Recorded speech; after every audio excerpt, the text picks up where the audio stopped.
ar mais um Visão de Reino. Um ótimo dia para você, curtindo este sábado nos 96.5 da Rádio Vida FM. Nosso convite é que você já corra para o nosso canal no YouTube. Isso mesmo, estamos ao vivo. Vem ficar por dentro de tudo que está rolando nos nossos estúdios.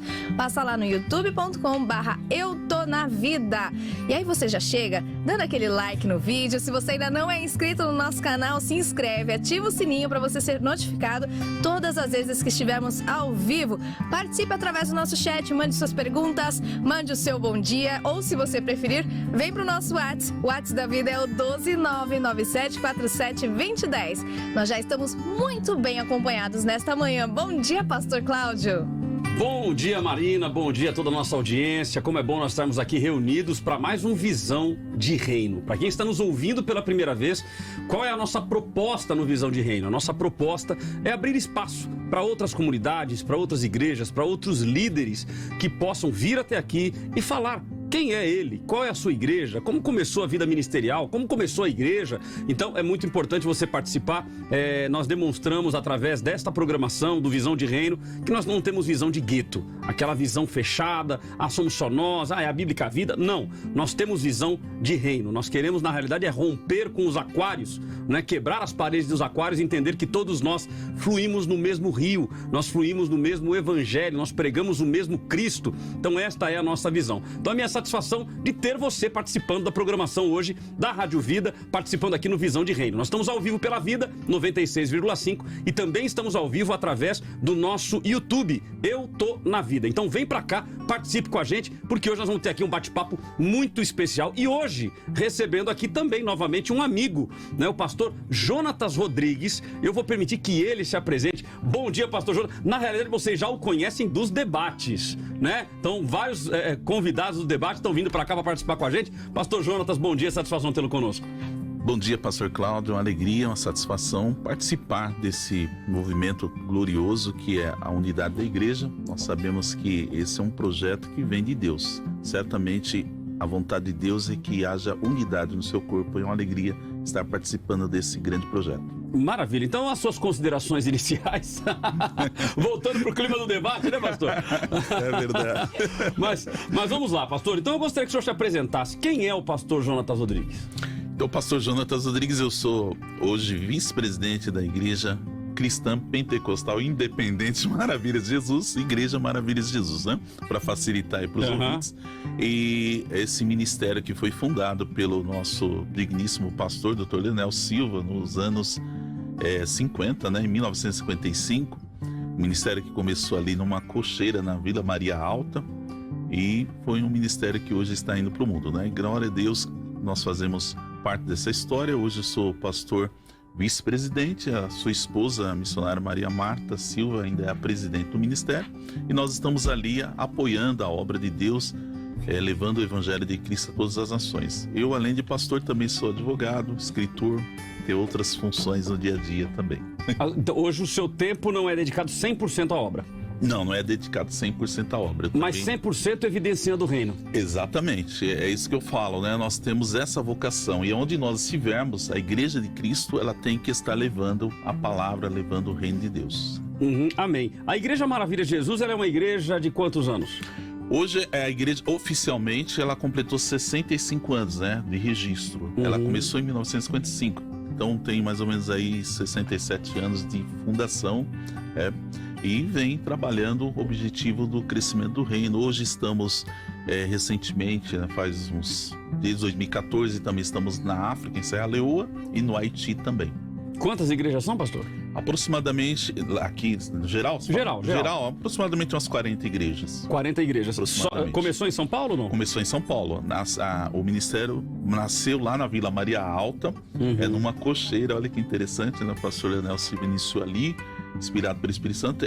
Ele é de origem presbiteriana, né? Seus pais eram presbiterianos, professores, e ele cresceu no ambiente evangélico cristão e depois teve um impacto, né, do encontro com pessoal com o Espírito Santo, onde Então, ali Deus usou ele. Eu já viria para essa pergunta já, porque Sim. presbiteriano, tem até uma brincadeira no meio cristão, né? Que chama de sorveteriano, né? Porque o presbiteriano, via de regra, eles são mais reservados, né? Eles não são continuistas, eles são cessacionistas. Sim. Cessaram-se os dons, embora hoje já tenha algumas igrejas presbiterianas chamadas de renovadas.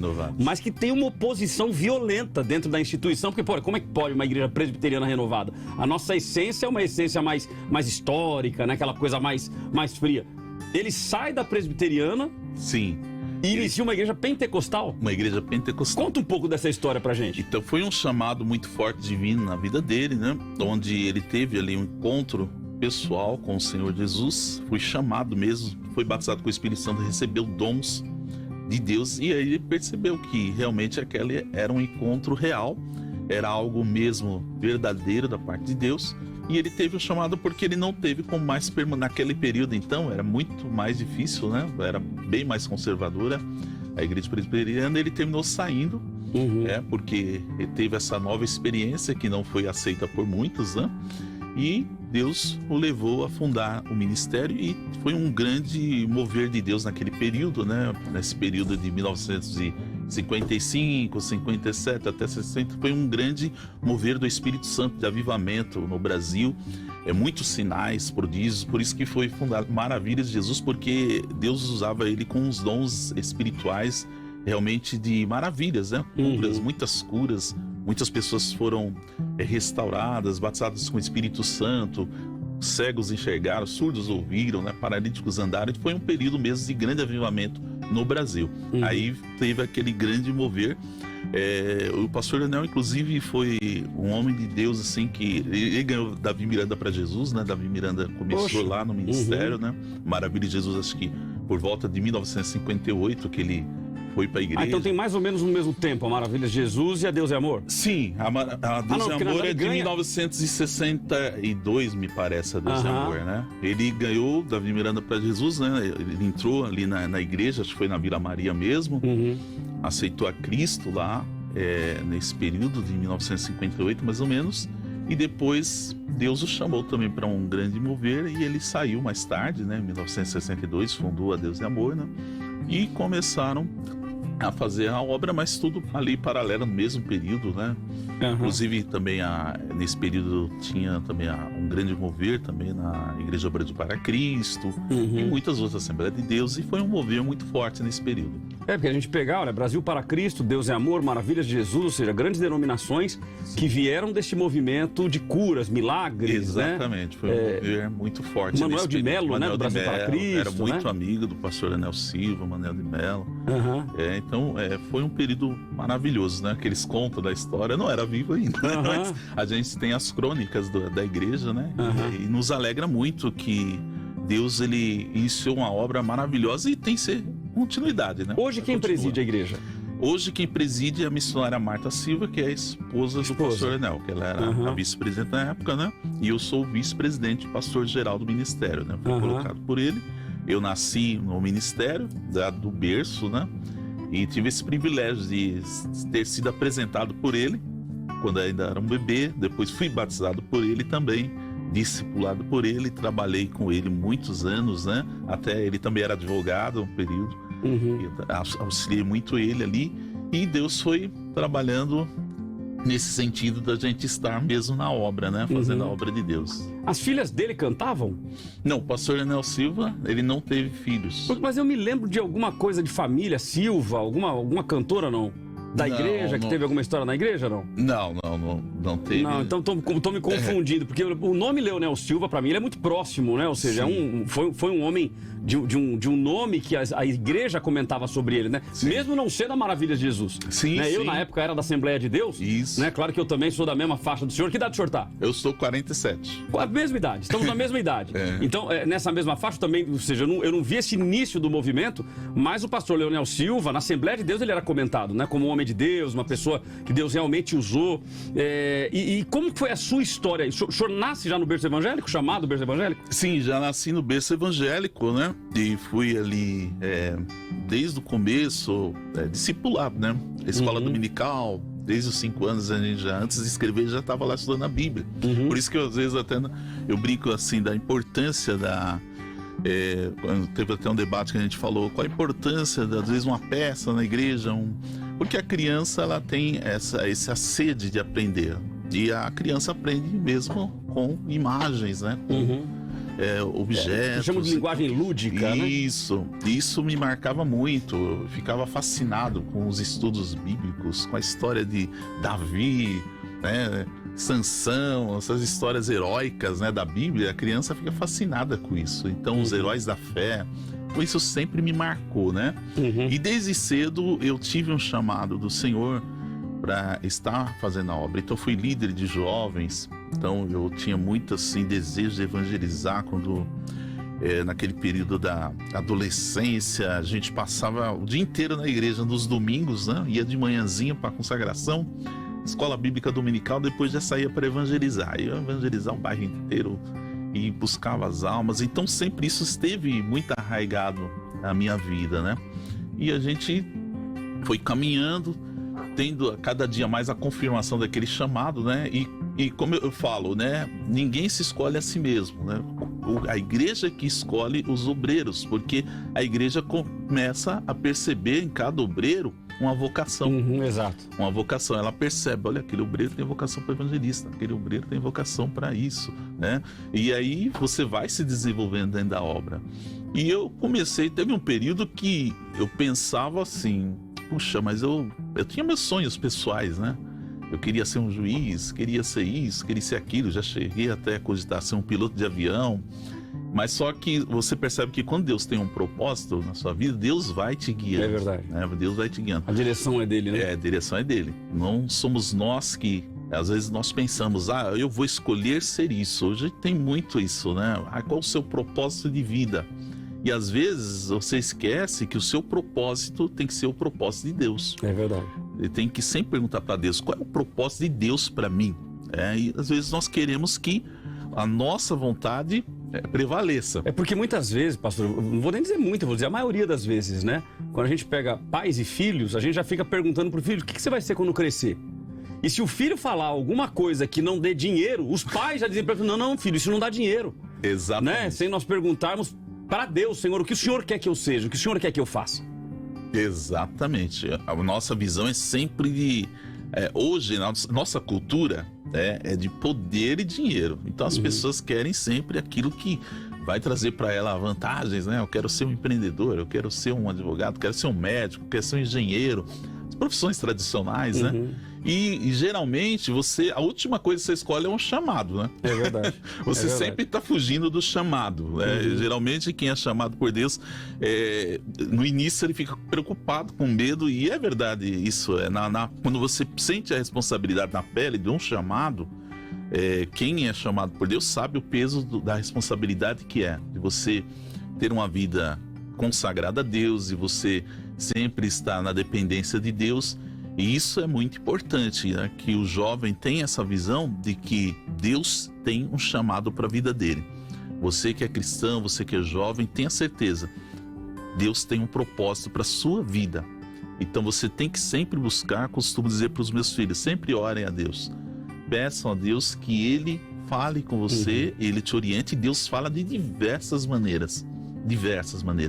E Deus vai te direcionar e você vai cumprir o chamado de Deus. É porque é verdade, essa cultura que nós vivemos é uma cultura complicada, mas é a cultura que aí está, e a gente precisa o tempo todo voltar e falar, Senhor, mas qual é a tua vontade, né? Porque normalmente a gente faz ao contrário, a gente vai lá, coloca os planos, nós fazemos os planos, colocamos nas mãos de Deus e fala, Senhor, abençoe os meus projetos, Senhor, abençoe os meus planos. Aí é capaz de eu olhar lá de cima e falar, mas espera aí, mas onde eu tô aí?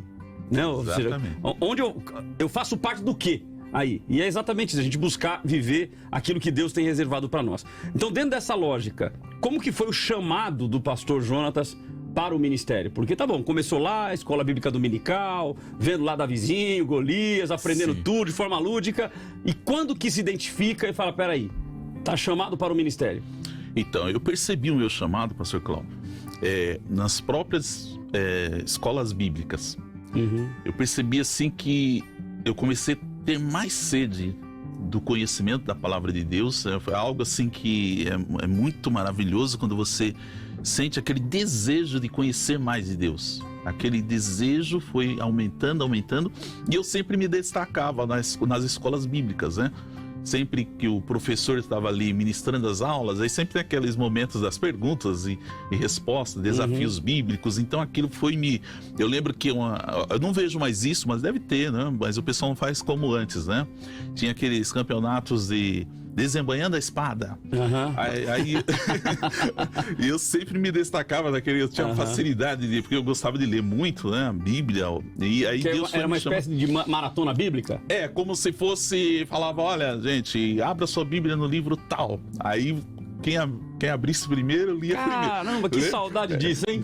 Então, que saudade disso, era uma maratona bíblica. Eu não vejo mais isso, né? Assim, não como a frequência que existia antes. Não, na realidade é que assim, muita coisa mudou, né? A gente tem, por exemplo, hoje a Bíblia no celular. Sim. Então você fala assim, abre em Gênesis, o cara já vai lá no celular, já vai em Gênesis. Dá até pra colocar em ordem alfabética. É verdade. Então mudou, mas como era gostoso, é verdade, eu lembro do tempo de acampamento, que tinha as disputas, né? Então você tinha lá as equipes, então grupo X, grupo Y e tal. E aí eu lembro que uma vez, mocidade, né? Mocidade é uma maravilha, né? A gente é só bagunça. E aí eu lembro que a gente foi pra um acampamento, eu tava conhecendo a minha esposa, ela veio pro acampamento, e aí as equipes, elas eram por cores. Então tinha a equipe verde, a equipe azul, a equipe vermelha, e aí tinha que dar o nome da equipe. A minha equipe era equipe verde. Imagine o nome da equipe. Chuta, o senhor nunca vai acertar. Nossa, imagina. Prepare-se. Verde Escarrão. Eita! Moçada, né? Molecada, eu tinha meus 16 anos de idade, era o Verde Escarrão. E aí tinha lá as maratonas. Nossa, que saudade o senhor me deu agora. Então... Porque não se fazem mais acampamentos como antigamente. Não se faz mais como antigamente. Não se faz mais como antigamente. Hoje as pessoas estão muito resistentes, né? Mas assim, antigamente era bem mais fácil você fazer um acampamento.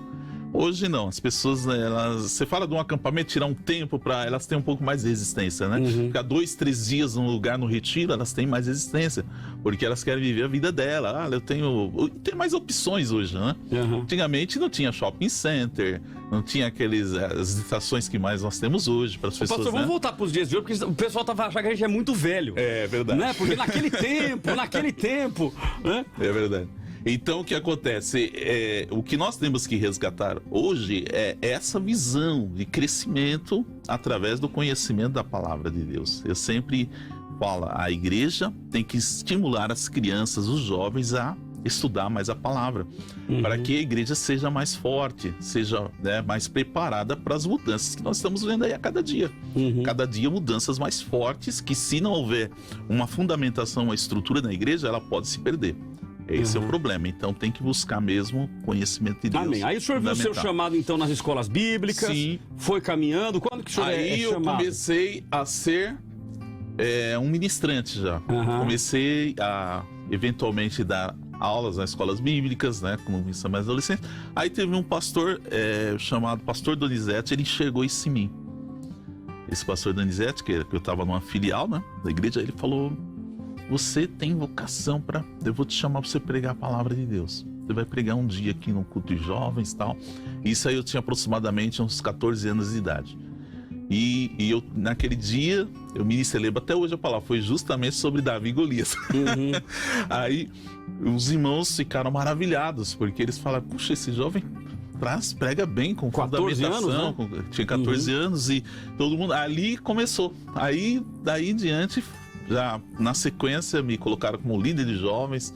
Aí na sequência fui consagrado a cooperador evangelista. Então vamos lá, com 14 anos, primeira mensagem, primeira ministração, Davi e Golias. Exatamente. Tá, depois a primeira ordenação. Aí depois eu fui líder de jovens. Líder de jovens, uns 15 anos. 15 anos líder de jovens. De 15 até uns 17 anos eu fui líder de jovens, ali sempre apoiando jovens, evangelizando, né, trazendo almas. E depois, com aproximadamente 17 para 18, eu já fui, 18 mais ou menos, eu fui consagrado a cooperador evangelista. Né? Aí, nesse período, cooperador evangelista, eu tive mais proximidade com o pastor Leonel Silva, comecei a me destacar mais no ministério, né? E, aproximadamente com uns 27 anos, eu fui para evangelista. Eu tinha que ser casado, né? Tá. Aí eu me casei, tudo ele fez, meu casamento. Nesse período fui para a Guarda Civil Metropolitana, fui 13 anos Guarda Civil Metropolitana. Eu já até pensava, sonhava em ter uma carreira, aquela coisa toda. Mas só que foi muito forte quando Deus chama a gente para um propósito, Deus traça caminhos que a gente não entende. Então lá eu percebi que eu tive um objetivo, né, um propósito. Dei testemunho naquele lugar e estudei Direito, entrei na faculdade de Direito.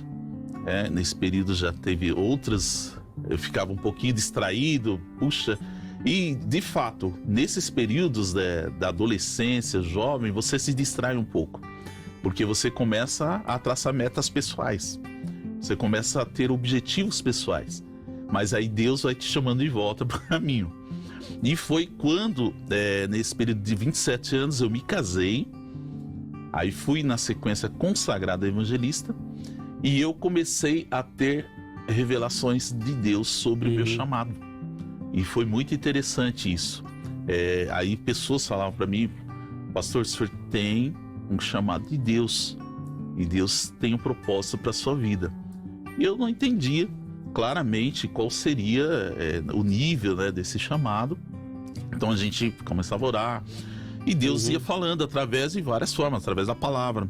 Ou alguém vinha e tinha uma revelação e falava claramente, olha, Deus tem um propósito para sua vida e é grandioso, é no ministério. E lá na Guarda Civil eu estava com um projeto, né, de vida, e chegou um momento que a coisa começou a funilar, porque eu passei para o exame da Ordem dos Advogados do Brasil, né? Isso com?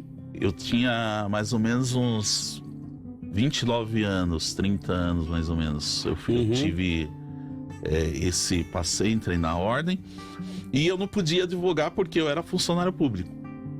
E comecei a orar para Deus dar uma direção para mim, porque eu falei, eu estudei tanto, né? Agora eu não posso ficar preso, né?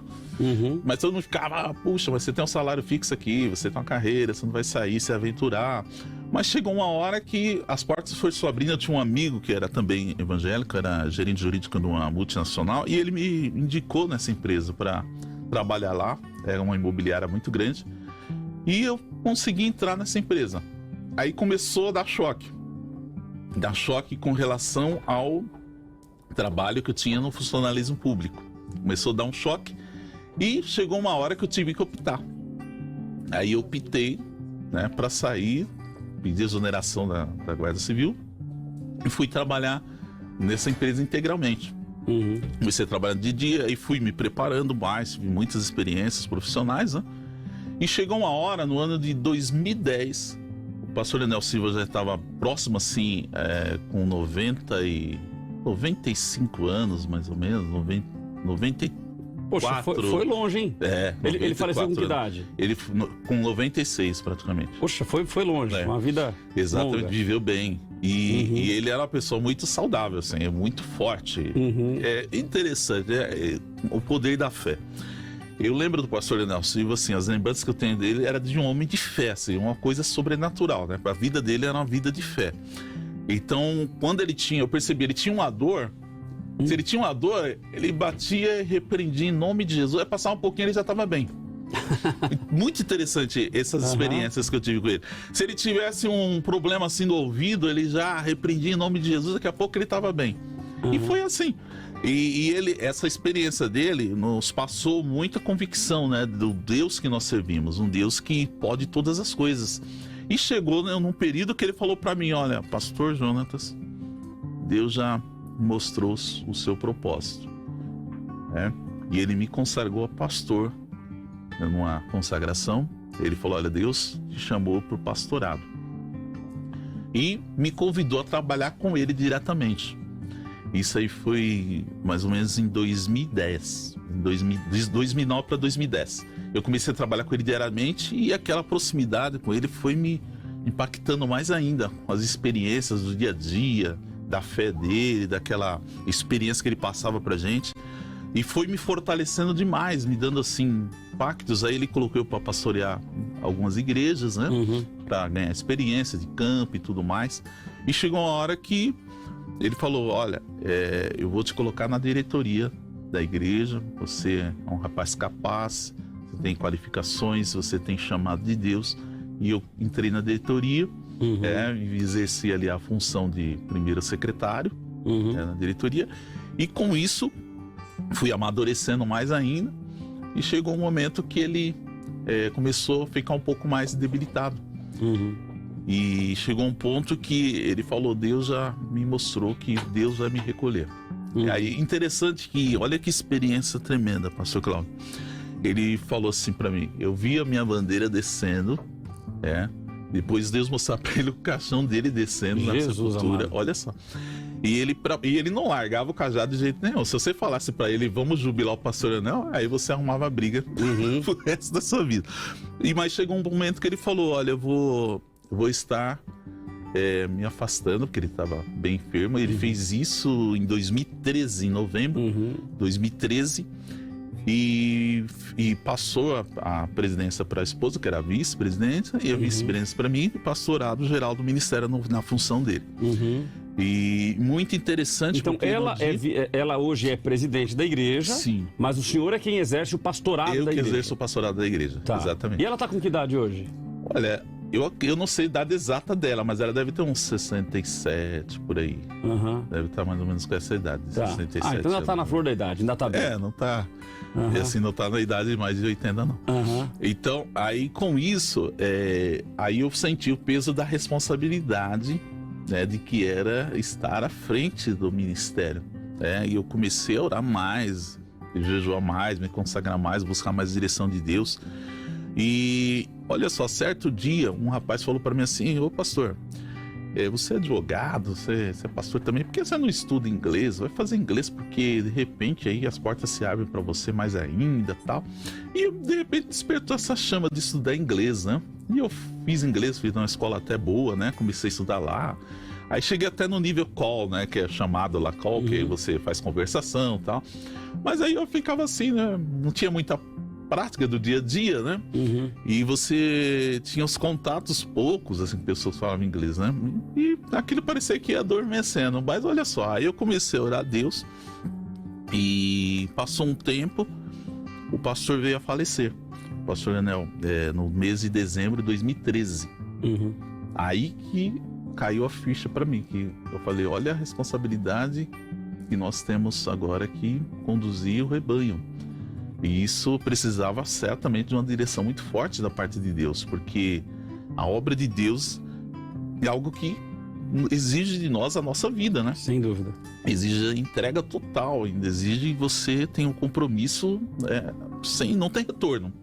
Eu sempre falo, irmãos, a obra de Deus é como se você pegasse um barco, né? Fosse para uma batalha, e quando você chega do outro lado, que eu vi até um general falando sobre isso, né? Você atravessou para a batalha, você queima os barcos e não tem retorno. Não adianta você falar, eu vou voltar para trás. Não tem como. Porque o Senhor Jesus mesmo disse, aquele que vier após mim, né? Negue-se a si mesmo, tome a sua cruz e siga-me. Não tem retorno. Então, quando a pessoa faz esse compromisso, ela tem que ir de verdade. E certo dia eu estava orando, clamando a Deus nas madrugadas, e Deus, uma voz suave falou para mim, você precisa clamar mais. E aí eu tomei um choque com isso, falei, clamar mais. Aí eu comecei a chegar na igreja mais cedo e eu comecei mesmo a buscar Deus de forma mais assim veemente, clamando a Deus, Senhor, por uma resposta, por uma direção, que a igreja ela tem que ser atuante, ela tem que buscar as almas, ela tem que ter visão, como hoje esse título que vocês deram para esse programa, é um título inspirado pelo Espírito, certamente, porque fala claramente, visão de reino. Você não pode ter uma visão da terra, não. Você tem que ter uma visão do reino de Deus. Qual o propósito do reino de Deus para nós? E aí, certo dia, eu estava no escritório, o escritório fica na igreja, no primeiro andar. Eu fui descer para ir almoçar. Quando eu cheguei na porta, pastor Cláudio, o Senhor falou para mim, volta e vai orar lá no púlpito. Eu tomei um susto, falei com o presbítero Fiorindo até hoje. Falei, irmão, Deus falou comigo agora, volta e vai orar lá no púlpito. Ele falou, pastor, se Deus falou, obedece. Eu falei, amém, então vou lá. Deus falou, meu amigo. Obedece. Vai com vontade. Aí eu fui lá e comecei a orar, clamar a Deus. E passou uns 20 minutos, pastor Cláudio. eu levantei, me senti, sabe, é igual você comer um alimento e você se sente saciado. Aí eu levantei e falei, então agora eu vou embora. Aí quando eu ia saindo, vinha o presbítero Fiorino com um rapaz, um senhor de cor, entrando.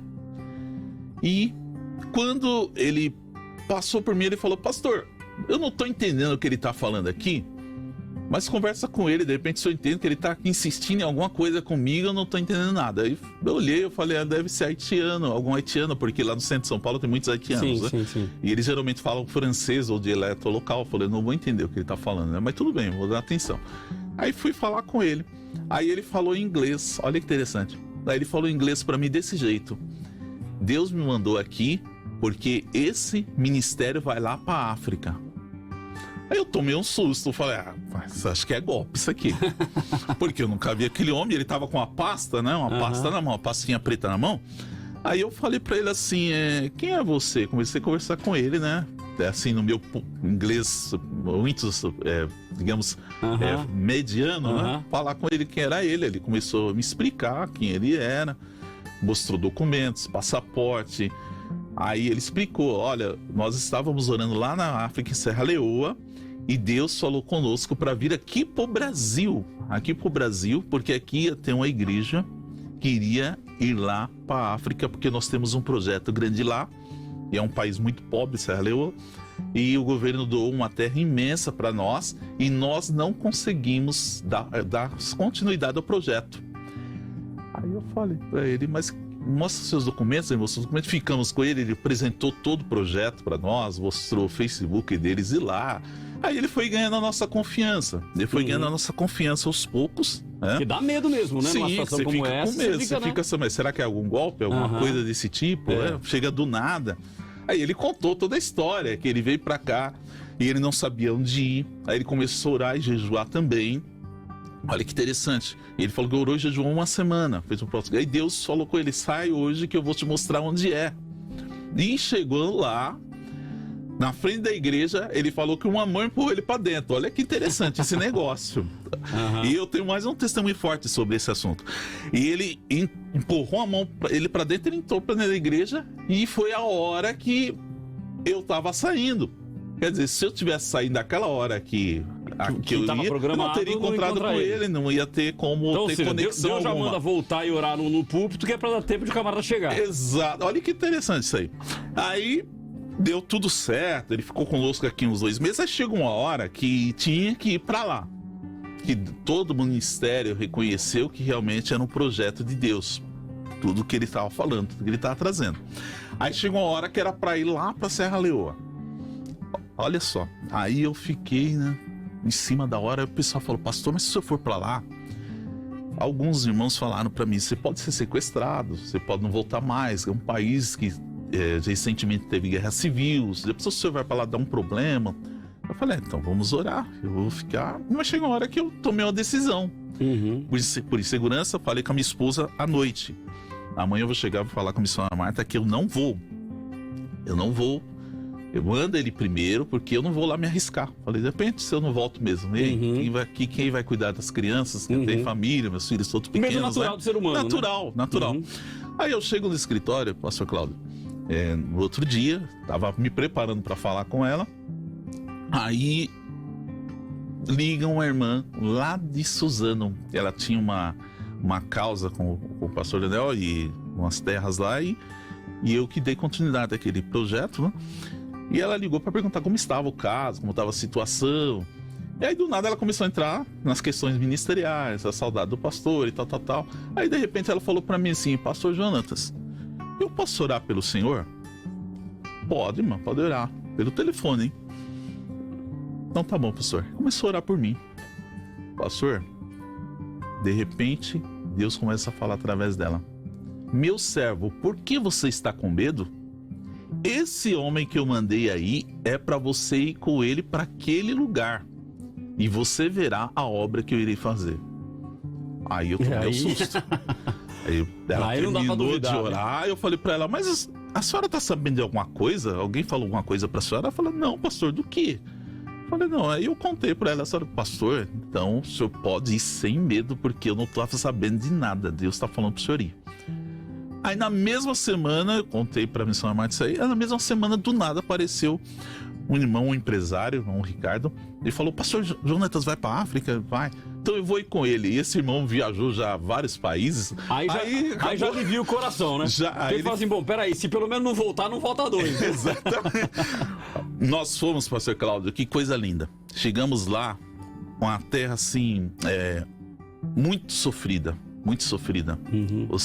Aí eu falo, irmão, se você reclama do Brasil, eu vou te mandar 1 mês pra Serra Leoa. Você vai ficar lá 1 mês. Na hora que você voltar pra cá, aí você vai falar que aqui é o paraíso. Porque nós às vezes não temos noção da realidade do que está acontecendo no mundo. E as crianças passando fome, dificuldade. E chegamos lá e já iniciamos aquele projeto, né, para levantar aquele templo ali, para construir escola, para poder dar apoio para aquele projeto. E hoje, por não ter ideia, nós temos lá um templo com capacidade para 800 pessoas. E lá estudam mais de 350 crianças. Glória a Deus. Que são alimentadas. Em Serra Leoa. Em Serra Leoa. Que são alimentadas, recebem uniforme. E tem impactado aquele país, assim, através desse projeto. Coisa linda, linda, linda. E cada vez cresce mais. É um projeto lindo, lindo. Cresceu, assim, de uma forma assustadora.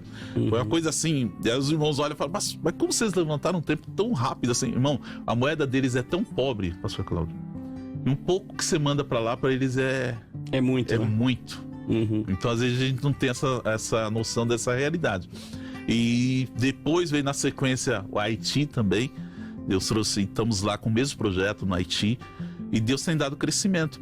E quando nós ouvimos a voz de Deus, Deus nos guia a fazer a vontade dele. Então, é isso que nós temos que hoje buscar, né? Fazer esse projeto que é: qual é a tua vontade, Senhor? Eu acho que uma visão de reino é exatamente olhar e enxergar almas, né? Exatamente. Certa vez, conversando com uns pastores, dizem, não, nós temos que ir para a África, nós temos que ir para a África. Eu falei, pastor, mas por qual motivo que vocês querem ir para a África? Não, porque na África a oferta é em ouro. Então lá a igreja da África vai subsidiar o Brasil. Eu falei, caramba, tem alguma coisa errada. Ou seja, então vocês estão indo lá atrás do ouro. Meu Deus. E não atrás de almas. Moral da história, o projeto não foi pra frente. Porque o foco estava errado, o foco não era o reino. Quando o foco é reino, nós não estamos preocupados em tirar nada de ninguém, nós estamos preocupados em oferecer algo a alguém. É verdade. Quando nós oferecemos o evangelho, quando nós oferecemos o reino, quando nós oferecemos a palavra de Deus, aí as coisas fluem. Né? Claro que pode não fluir na mesma velocidade que muitas que acabam... querendo esse retorno financeiro. Sim. Mas a nossa visão não pode ser o retorno financeiro. Não pode. O retorno financeiro, ele é uma consequência e que também, quando houver, ele precisa ser investido no próprio reino. Exato. Investido na obra. Né? Ou seja, nós não precisamos ter igrejas milionárias, igrejas com um zilhão de patrimônio. Sim. O patrimônio precisa ser investido no reino. Não tenho nada contra uma igreja ter patrimônio, mas que o patrimônio seja investido no reino, né? Que haja uma visão de reino. Perfeito, perfeito. Inclusive, teve pessoas que até falaram isso. Mas isso aí não vai dar retorno. Nós vamos investir lá. Olha que loucura. Nós vamos investir lá, pastor. E se amanhã ou depois esses camaradas resolvem, não quero saber de vocês. Eu falei, irmão, é pro reino. É para Cristo que nós estamos fazendo, não é retorno. Então, olha que loucura, né? Vira aquela matemática assim, não, peraí, eu vou abrir uma igreja. Se a igreja der retorno, ela mantém em pé. Se ela não der retorno, ela não mantém em pé. É óbvio que uma igreja que não estiver conseguindo pagar as suas despesas, e se a igreja matriz, né, a igreja mãe, ela não consegue subsidiar, eu acho que tem que ter, obviamente, uma gestão administrativa, né, uma visão administrativa. Agora, não assim, não, vamos montar lá porque aquilo ali vai dar X de retorno. Aquilo ali vai dar dinheiro. Tá tudo errado. Aí o caminho tá completamente equivocado, né? Tudo errado, O propósito são vidas, né? São vidas e eu me sinto muito feliz, muito satisfeito quando eu olho aquele projeto que cresce a cada dia. E o nosso pastor Jeremiah, que é o que está lá, né, cuidando daquele projeto, é uma pessoa... E ele é daqui ou ele é de lá? Ele é de lá. Ele é de lá? É de lá, é dedicadíssimo. É uma pessoa, assim, muito dedicada à obra de Deus. Ele constantemente faz cruzadas, busca almas, a igreja cresce a cada dia. E nós vemos um grande mover de Deus, né? E isso através do apoio. É um apoio, por isso que eu falo, como vão se não há quem envie, né? Quem apoie. Porque... eles não teriam condições alguma de fazer nada. Porque não tem mesmo. Aí a pessoa fala, mas por que eles não têm, pastor? Você olha lá, pastor Cláudio, você chega lá, ninguém tem emprego. É uma nação, assim, praticamente destruída por causa da guerra, por causa das situações que viveu durante muitos anos, né? E não tem forma alguma deles se autossustentarem. Poxa, muito legal essa visão de vocês, de não que nós não possamos enviar um missionário do Brasil. Tem muitas pessoas que são preparadas e depois são enviadas. Mas eu acho muito legal essa visão. Nós hoje ajudamos um casal de missionários que já estão lá. Né? Muitas vezes a igreja fala assim, não, peraí, eu vou pegar o missionário, vou preparar essa pessoa e vou mandar. E depois não tem condições de sustentar. Né? E uma pessoa de lá já está acostumada com a cultura local, já conhece a língua. Né? Então, quer dizer, é muito mais fácil de essa pessoa avançar. E a gente ter esta obra social e esta obra de evangelismo, não como um cartão postal. Né? Ou seja, é óbvio que nós vamos divulgar, nós vamos dar publicidade, tem que divulgar. Mas, infelizmente, vou dar um exemplo. Nós tínhamos um casal, um missionário, um casal de missionários que nós subsidiávamos em Burkina Faso. Uma igreja foi lá, conversou com esse casal, assumiu o ministério deles lá e disse o seguinte, só que a partir de agora vocês não podem mais fazer missões para nenhuma outra igreja. Não pode. A informação chega em nós dizendo o seguinte, olha, pastor, nós fomos adotados por uma outra igreja e eles exigem que a gente não tenha mais vínculo com nenhuma outra. Exclusividade. Eu falei, meu Deus do céu, que visão é essa? Perdeu a visão de reino. Né? Se nós nos unirmos, quantos missionários hoje estão na frente de batalha e que estão passando necessidade, passando fome? Se nós nos unirmos, falar, peraí, se uma igreja dá X, uma outra igreja dá Y, e nós vamos somando, quantas vidas podem ser alcançadas por alguém que já está lá no local? Perfeitamente. Foi uma estratégia de Deus, essa verdade, porque nós sabemos do peso da responsabilidade de enviar alguém do Brasil para ficar lá nessa nação. É muito difícil. Por questão cultural, por causa da língua. Tudo isso são barreiras que têm dificuldade. E pelo propósito do projeto, que nesse caso específico, ficou muito claro que era aquilo mesmo. E é uma pessoa fidelíssima, muito fiel, muito assim dedicado. Ele em constante contato conosco. Eu converso com ele toda semana. Ontem mesmo estive conversando com ele. E ele já está falando praticamente português. Isso que eu ia lhe perguntar, ele fala português ou o senhor tem que falar inglês? Não, eu tenho. Quando ele veio para cá, olha, pastor, que coisa linda, né? Olha o que Deus faz. Pra você ter ideia, eu fiquei com ele, pastor Cláudio, uns 3 meses, assim, todo dia. Assim, meu inglês voou, né? Eu comecei a conversar com ele. No início eu não entendia nada. Ele falava comigo pelo telefone, eu não entendia nada. Irmão, fala mais devagar, né? Isso. Aí foi afinando meu ouvido. Conversando com ele diariamente, chegou uma hora que ele ficou aqui ainda um bom tempo pregando em igrejas e eu comecei a interpretar ele nas igrejas, para ter ideia. Olha que bênção. Por causa daquele contato diário com ele. Então é muito lindo, né, o que Deus faz quando Deus tem um propósito. E quando eu fui para lá, inclusive lá no culto que eu estive lá, eu preguei lá em inglês, olha que interessante. Lá no culto, quando eles se reuniam num local lá.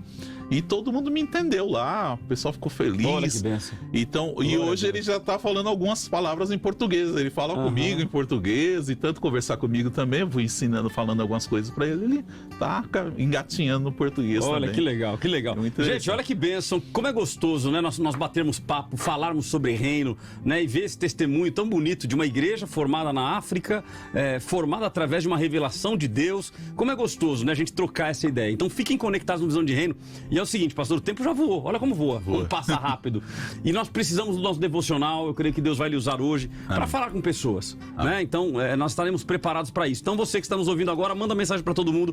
É o momento do devocional. E eu vou fazer, pastor, eu tenho feito isso com todos os pastores que têm vindo aqui, porque para mim é uma questão de honra, de honrá-los. Então, Visão de Reino tem essa visão de honrá-los. Então, eu vou sair daqui, o senhor vem para cá, o senhor assume o piloto. Tá? O senhor assume o volante da nave. Né? A nave é volante que tem? É volante, né? Isso aí, é tipo o volante da nave. O controle da nave. O controle da nave, o timão. Né? O timão que não tem nada a ver com Corinthians, é o timão do navio. Né? Então hoje o senhor assume aqui o comando para ministrar, né? Vamos reservar aí pelo menos 10 minutinhos para o senhor trazer o devocional e eu creio que Deus vai lhe usar nesta manhã. Amém, queridos? Então, é ao vivo e a cores, tá? A gente vai trocar aqui, uns levanta, o outro vem. Visão. Deixa eu trocar o teu fone aqui, ó. Passa pra cá. Aí.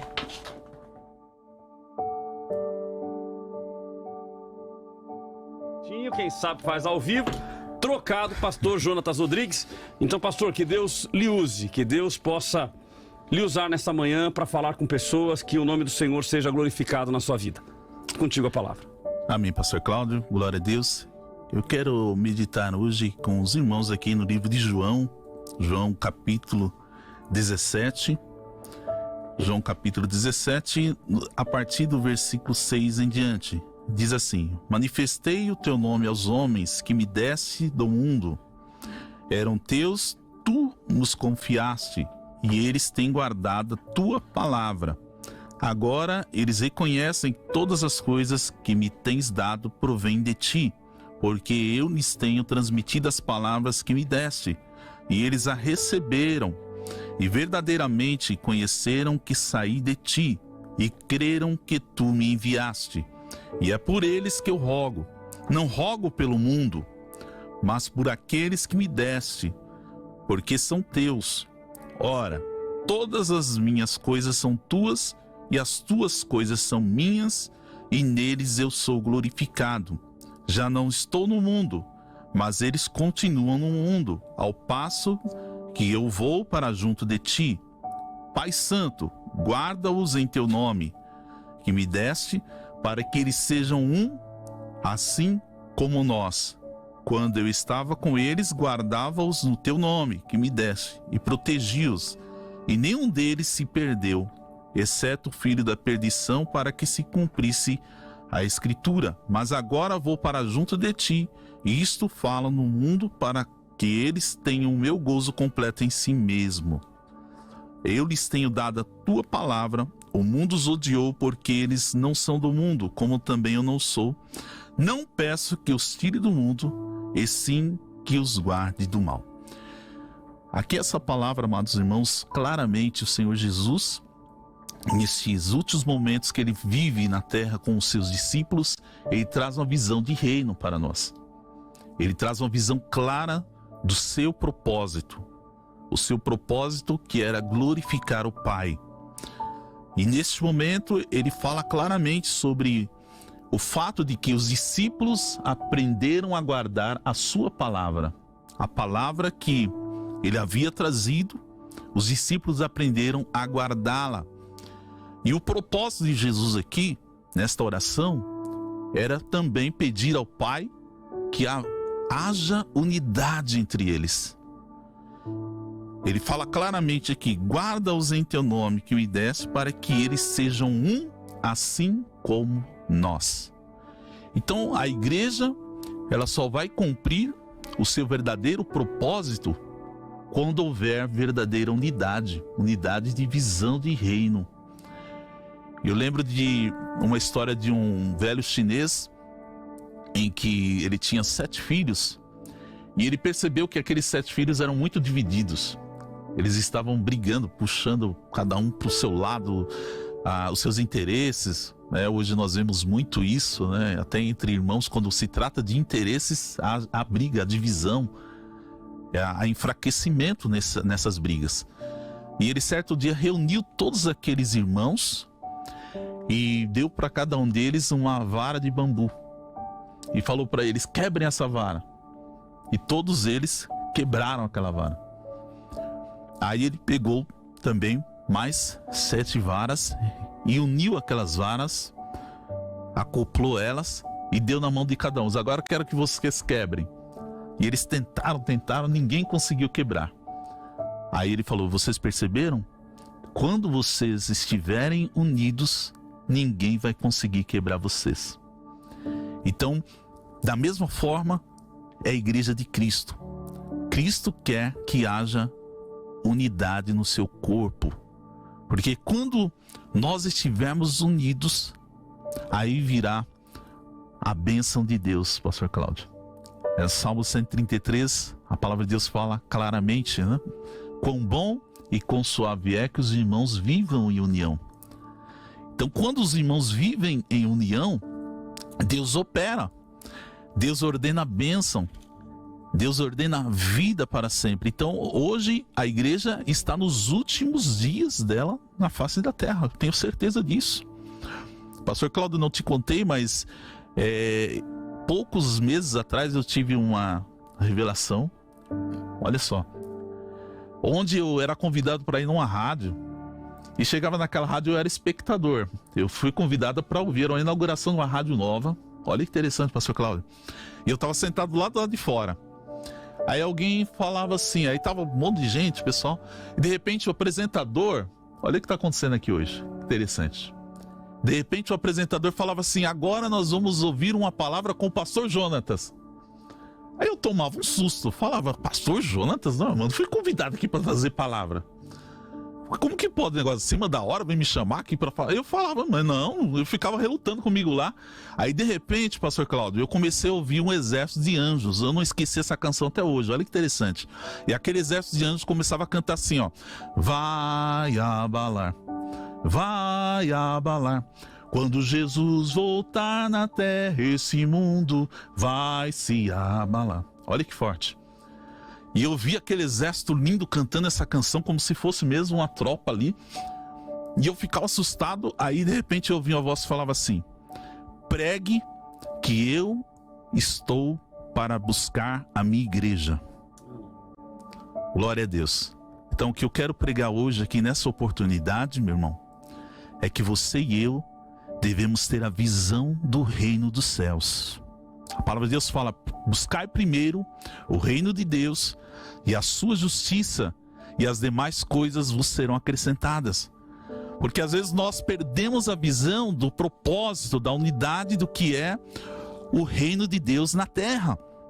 Jesus, certo dia, os discípulos perguntaram para ele: Senhor, onde está o teu reino? Mostra-nos. Aí ele disse para eles: o reino de Deus está no meio de vós. Ou seja, o reino de Deus já está aqui. Nós já estamos levando essa palavra. E para que essa palavra tenha maior impacto na terra, é necessário que haja unidade do corpo. O Senhor quer ver entre nós unidade de propósito. Que você, como nós falamos aqui hoje, nós tenhamos visão missionária. Que nós possamos, irmãos, hoje fazer um mapeamento aonde eu posso ir, aonde eu posso ser enviado, aonde eu posso servir. Que nós possamos, irmãos, ser reparadores de brecha. Porque às vezes, por falta de unidade, nós não reparamos brechas. Nós abrimos mais as brechas, não é isso? Nós ficamos procurando falhas no irmão, falha ali, falha no ministério X, um problema no outro irmão, no pregador que está lá, e esquecemos da visão do propósito do reino de Deus, que é levar a palavra de Cristo, de que Ele foi, mas Ele voltará em breve.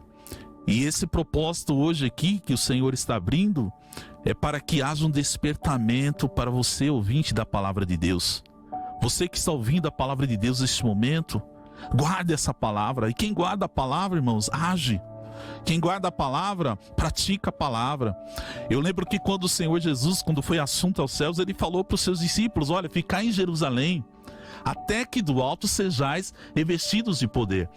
E pastor Cláudio, eu tinha ali espectadores que ouviram a mensagem de Cristo, aproximadamente 500, não é isso? E quantos permaneceram lá no cenáculo? 120 aproximadamente. E aqueles que permaneceram no cenáculo, eles receberam, eles foram cheios do Espírito Santo.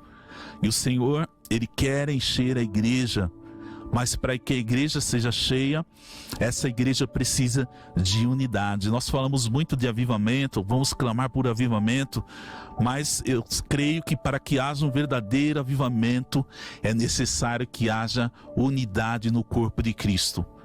Então você que está ouvindo essa mensagem nessa manhã, peça ao Espírito Santo: Espírito Santo, me mostra qual é o meu papel no teu reino.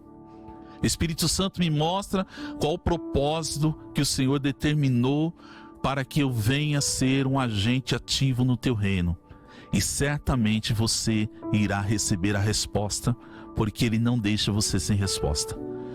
Amém? Então que você guarde essa palavra, que o Senhor Jesus nos dá essa mensagem hoje.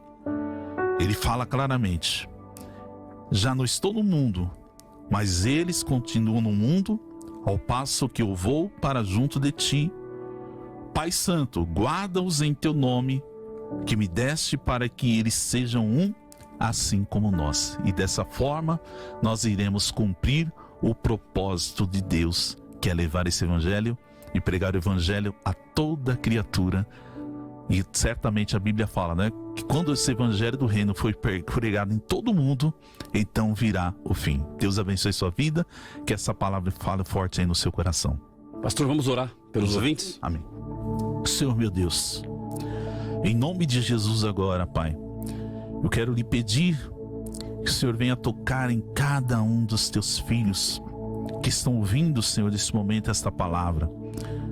Que, meu Deus, haja unidade no teu corpo, Senhor, porque sabemos que quando houver a unidade, a união, o Senhor vai ordenar a bênção, o Senhor vai ordenar a vida para sempre.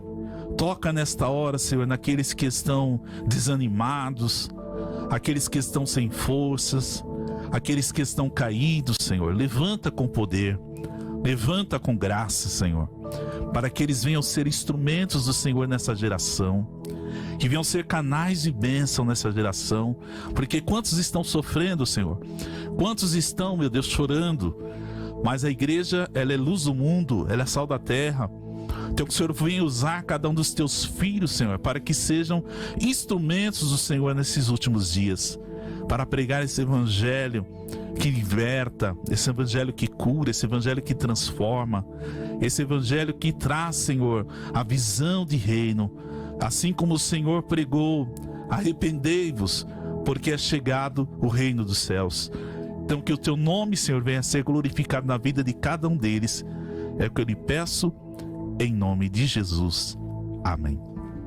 Amém. Glória a Deus, querido. Eu tenho certeza que vocês foram abençoados, que o Espírito Santo de Deus tenha tocado no teu coração. Pastor Jonatas, satisfação, que honra. Fiquei honrado demais de recebê-lo aqui para falar das coisas do reino. Um prazer, pastor Cláudio, uma grande alegria. E eu glorifico a Deus pela Rádio Vida, por esse instrumento de Deus que nós nem imaginamos o impacto que tem causado no reino, né? Quantas vidas têm sido alcançadas, quantas vidas têm sido transformadas, lapidadas pelo poder da palavra do Espírito Santo. Amém. Que Deus continue abençoando. Amém. Estamos juntos, que Deus abençoe poderosamente sua vida, o teu ministério. E vocês que estão nos ouvindo, tenha a visão de reino.